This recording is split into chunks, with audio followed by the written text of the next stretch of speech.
Hello, and welcome to Northwestern's MCP program. If you're viewing this video, that means you've been accepted. Congratulations, first off. I'm creating this video to help you get started moving forward.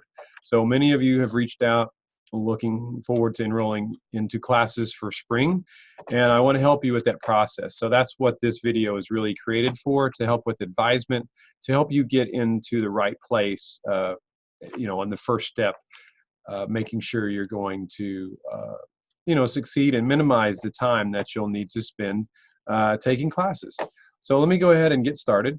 There are a lot of resources out there for you, and they can be found under your Blackboard account. So if you log into Northwestern, so I'm just going to start from scratch. I'm going to assume that you haven't even been to our website yet. So I'm going to go ahead and go to the Northwestern website,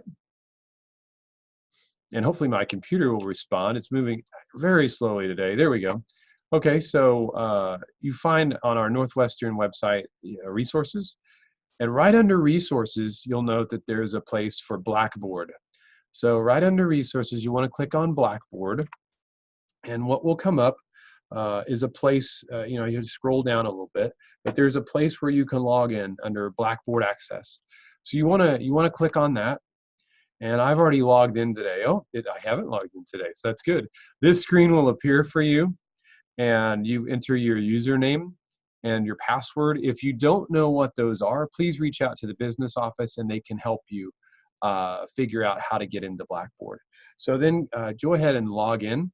Click Login, and this will come up. And so this will be your kind of home for your education while you're taking classes here at Northwestern.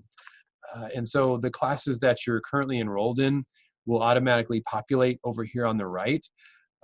And so if you enroll for the spring, these usually aren't released until at least the week that classes begin. So don't become panicked if you don't have your classes already up there for the spring semester. It doesn't mean you're not accepted. It doesn't mean things aren't in place. However, you will want to make sure that you enroll. So we just can't read your mind telepathically and figure out, what classes to put you in. And so that's what I'm going to step you through. And if you go down, and I will give you all access to this course called MCP Student. If you do not have access to this for some reason, email me immediately so that you can get included in the group. So I'm going to go ahead and click on MCP Student. This is your portal. This will be your common place for resources, your common place to find answers to questions, to find forms. It's all under this MCP Student. So this is new in the past semester, and so some of the older students are still getting acquainted with this. The good thing with your group is that you're starting off with this, and so it'll become very familiar for you to use moving forward. And so as with any Blackboard course, you'll see that there are a lot of links over here on the left-hand side. So there are a lot of hidden tools, a lot of hidden resources over here on the left of the screen. And if you happen to lose this, let me show you if you're new to Blackboard. If your screen is like, hey, Taylor, I can't find that, where is it at? Well, there's a little hidden arrow. If you go and hover your cursor, your mouse over this, it will pop it in and out like that. So please be aware that some people get confused, but it didn't mean that you're lost or that something's wrong. It just meant that the menu minimized over there on the left. So let's go ahead and get into what we'll need to get started. Okay, so you've got MCP Student Home brings up, if I make any announcements, if I have anything that becomes due, I'll post it here. Largely, this screen will be not used. However, the forms right here on this left-hand link are very important. Okay, this is what you should do to get started. Each one of you, your first step really should be to put together a plan of study. And what a plan of study is, it looks at what your educational what each semester will look like for you as you move forward, as you matriculate forward. You'll want to put together a very detailed and also a very concise plan of study, because you don't want to get into a situation where you prolong your education because you missed certain classes. So there are some very important things to consider when you're putting together your plans of study. And you can find these, you can see course rotations here, graduate committee form here. If you have filled this out already and you've got this in, great. I'll spend some time talking about it in a minute. But if you haven't taken the graduate study seminar class with Dr. Holliday, this really gets a lot more attention during that class. So I'm not going to spend a whole lot of time on the graduate committee form, but I am going to spend a lot of time talking to you about a plan of study. So first of all, know that we have 3 options available here. You have the LPC track. If you're just planning to become a licensed professional counselor in the state of Oklahoma, you need 60 hours. You need 60 graduate hours to minimally meet the requirements for that. If you want to go on the LADC track or dual track, this plan of study, which is represented right here, the second one, helps prepare you to become a licensed alcohol and drug counselor. So you can actually become an LADC with 54 hours. If all you want to do is become an LADC, you actually don't have to take the full 60. But if you want to be eligible to do both, you have to take the 60 hours. And so there is a plan of study that allows you to look at those options there. There is a third option, and not very many students take this option. And the reason being is it limits your ability to become licensed. So there is actually a 48-hour Master of Counseling Psychology track. It will get you a master's degree, but it will not allow you to become licensed. And so that's on here as well. I honestly don't have many students that do that. Okay, so these are very important, and I would like you to put them together here before you enroll in classes. This is really your first step moving forward. So let's go ahead and take a look at one of them. Let's go ahead and take a look at the LPC plan of study. So if we click on it, you'll get a download.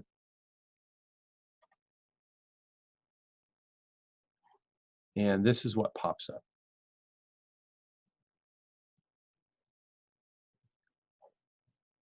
And I'll make it to where we can edit.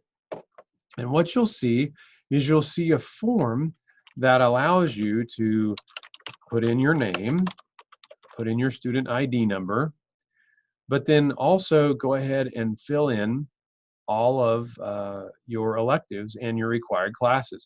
So first of all, looking at this form, this is for LPC, all of your required classes are up here. So all of these right here, you'll have to take.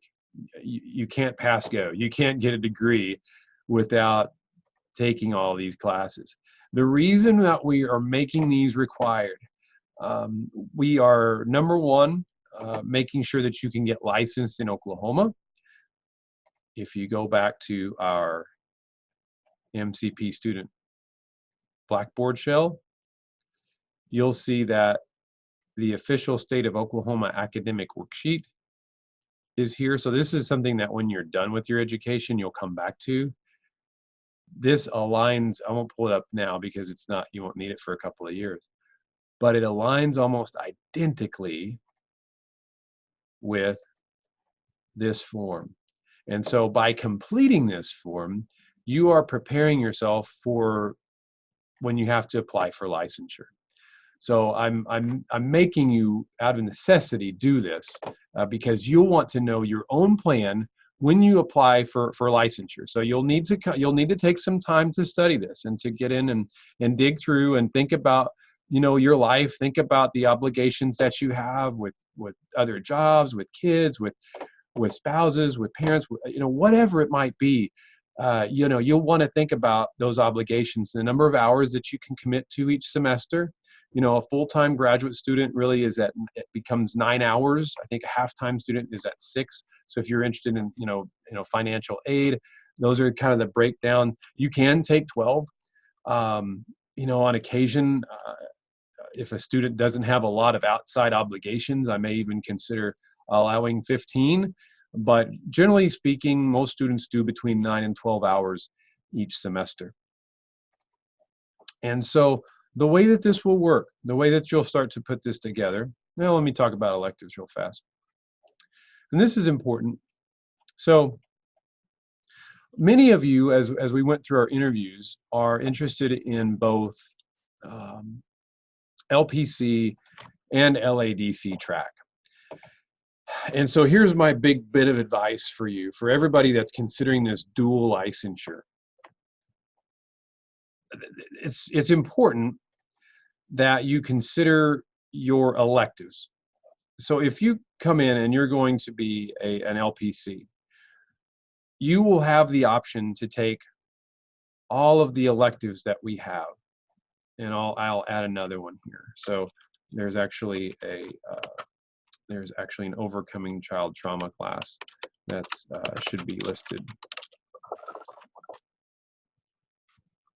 And I'll change this on our official form. It's worth 3 credits. Now, so you take all of these required classes, and you also have to choose your electives. You have 6 classes, 18 hours to choose. If you go the LADC track, every one of your electives has to be an addiction-related course. And so, you know, take this, you know, please take this, you know, going forward, take this to heart. This is probably your major decision for many of you. Do I go LPC? Do I go dual track, LPC, LADC? I know that's very cool. You know, if I look on my own wall, I've got both of those, you know, both of those licenses up there. It's been very cool in my own professional career. I've had a lot of doors open to me. However, I will say this. I felt very shortchanged from our program because I graduated from here back in 2004. I felt very shortchanged from our program working with children. I went LADC. I didn't focus on children at all. And the first job, and actually most jobs when you get out in the field, are working with children. You know, that first entry level job as a newly minted master's degree of counseling psychology, you'll step out, and as a candidate, most jobs are with kids. You can find jobs with adults, but most jobs are with kids. And so that's what I found myself dealing with, is really not feeling prepared to counsel the children when I got out of here. And so if you choose LPC, you can see that you have 9 hours that you can specifically learn about counseling children and adolescents. You also, you know, take a family systems class. This is very important. This is crisis intervention. So dealing with, you know, situations involving suicide, child crime, you know, possible homicidal ideation. And so you don't have these 4 classes in particular if you go the LADC route, because they will make the LADC route, you're required to take all of these classes here, psychopharmacology, and I think and another class, and it takes away all of your electives. One of the big things that we do when we get out in the field, we're required to diagnose. Advanced DSM, you know, actually going through diagnosis is an elective. As an LPC candidate, there's an LPC track, you could take that. If you're going to be LADC, that would be, you'd have to graduate with more hours. You have to graduate with 63. So you'd have to go over your minimum number of hours. You know, so you could take these as an LADC, but again, you'd be looking at 66, 69 hours, you know, for your degree. So please strongly consider that before you move forward. You know, if you have a particular population in mind, if you're going to work with kids 12 and younger, maybe even 14 and younger, I'm going to really, as your advisor, strongly push you to consider only doing LPC. And the reason being is because you're going to be, and I'll just speak very frankly, you're going to be unprepared theoretically to work with kids when you get out of here, because the coursework is going to be really focused on working with adults and teens with addictions.